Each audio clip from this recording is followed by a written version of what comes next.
The article that I read was called Confronting the Achievement Gap. It was written by David Gardner, and my name is Angie Whistler. David Gardner was an educator for 33 years, and he taught in a variety of culturally diverse and culturally isolated classroom settings. He retired from formal teaching in 2005, and he currently works for a non-profit organization called Explorations in Math.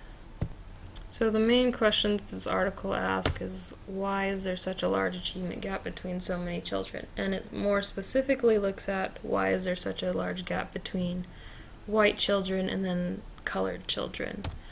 They have a few theories, and the first one is in regards to funding. The reason for this is because when schools distribute funds, they don't do it equally. They base it off of achievement rates and also on how many students are on free and reduced lunch, how many special needs students they have, and as well as the number of English language learners that you find in the school.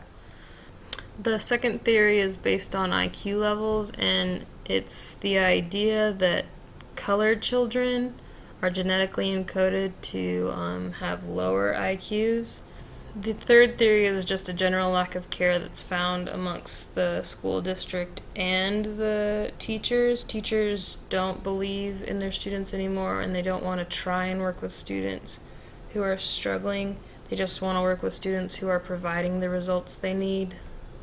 Okay, so the real reasons for the gap are, the first one is poverty.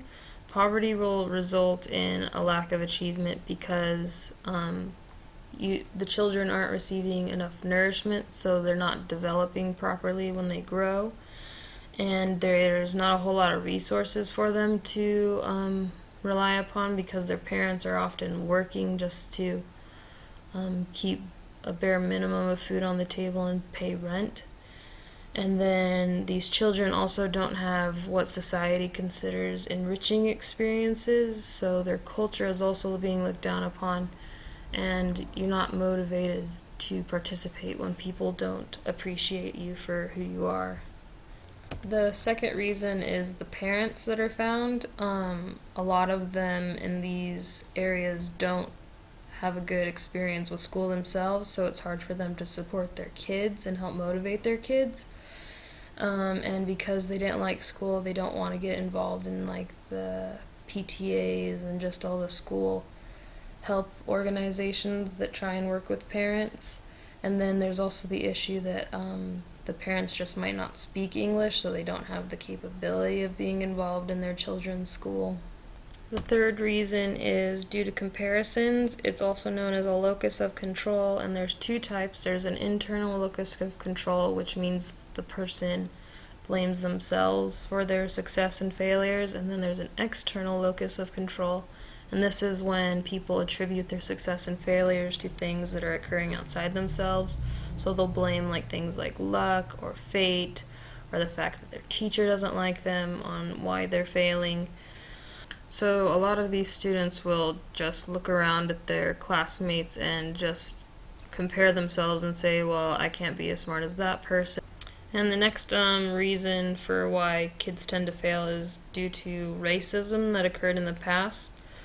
Schools weren't getting funded because people didn't like those who weren't white.